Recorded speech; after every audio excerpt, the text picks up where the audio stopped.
कलकत्ता की इस पावन धरा पर जहाँ माँ भागीरथी आकर के समुद्र में अपने आप को समर्पित किया, ऐसे पावन पवित्र भूमि में नेता प्रतिपक्ष और मेरे प्रदेश के अध्यक्ष सहित सभी पदाधिकारियों के बीच में, मैं आपके बीच में मजबूरी में मुझे आना पड़ा। 2 दिन पहले टीएमसी के नेताओं ने कहा कि हमारा प्रतिनिधि मंडल आपसे मिलना चाहता है। विषय पूछा गया कि किस विषय को लेकर मिलना है। उन्होंने कहा मनरेगा को मिलना है और केंद्र सरकार हमारे साथ सौतेला व्यवहार कर रही है। हमने कहा आइए, मैं सिर्फ दिल्ली टीएमसी के प्रतिनिधि मंडल से ही मिलने के लिए गई थी। मेरे पास बहुत काम था, काम छोड़ करके गई थी।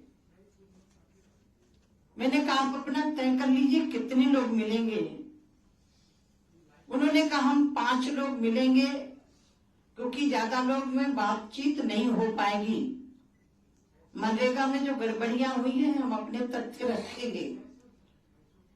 15 मिनट के बाद वापिस मेरी पीएस अनुरमा जी और मेरे एडिशनल पीएस सौरव जी लगातार संपर्क में थे।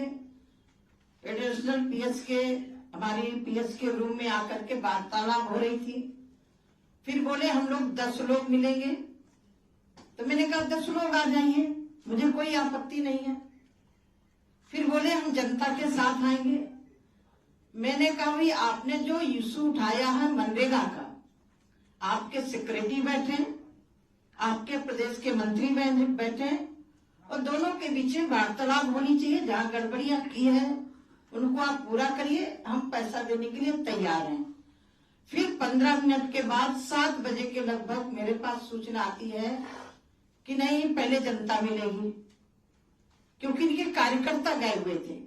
मैंने कहा नहीं, जिस विषय को लेकर के मेरे पास आप बैठे हैं, पहले उस विषय पर आपके डेलीगेट जो आपका आया है उसके साथ में बैठ के बात करूंगी। फिर बाद में आधे घंटे बाद 7:30 के बाद मेरे पास सूचना आती है कि हम सारे सांसद मिलेंगे। मैंने कहा पूरे सांसद आ जाइए, मुझे कोई दिक्कत नहीं है। मैंने तत्काल अपने ऑफिस में व्यवस्था करवाई कि सारे सांसद आ रहे हैं।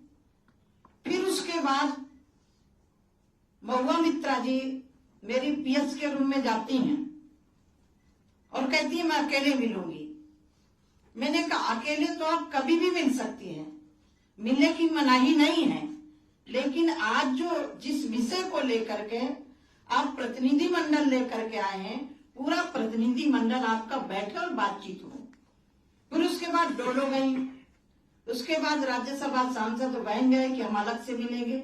मैंने कहा आज मैं किसी से अलग से नहीं मिलूंगी, आज सामने टेबल में बैठ के वार्तालाप होनी है मनरेगा को लेकर के।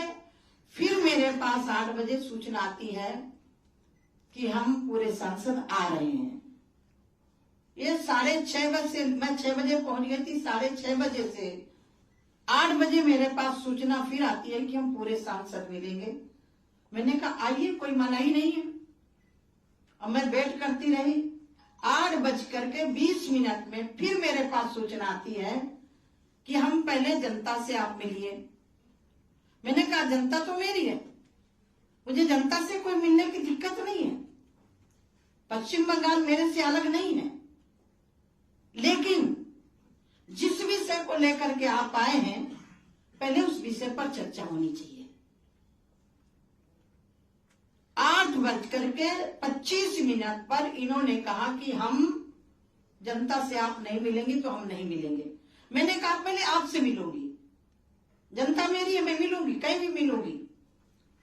जिस तरह से महुआ मित्रा जी ने माननीय मोदी जी को मेरे को झूठा बोला, इसीलिए मुझे अपने ऑफिस की वीडियो बनवानी पड़ी। मैं 2.5 घंटा ऑफिस में बैठी रही। यदि मुझे मिलना नहीं होता तो मैं अपना काम छोड़ के दिल्ली क्यों पहुंचती, मैं ऑफिस में इंतजार क्यों करती। यदि मेरे अंदर कोई कमी थी तो मुझे इंतजार नहीं करना चाहिए था। मेरे को बोला गया कि पीछे गेट से चली गए। मैं 4 नंबर गेट से हमेशा जाती हूँ। 4 नंबर गेट के पास मेरा ऑफिस है। 4 नंबर में ही आती हूँ, जाती हूँ। मुझे लग रहा है कि टीएमसी की नींव झूठ बोलने से ही खड़ी है। क्यों? जब ये टीएमसी की नेता ममता बनर्जी ने कम्युनिस्टों के खिलाफ आवाज उठाई थी, उस समय इन्होंने कहा था कि मेरी सरकार आएगी तो कम्युनिस्टों के गुंडे जेल में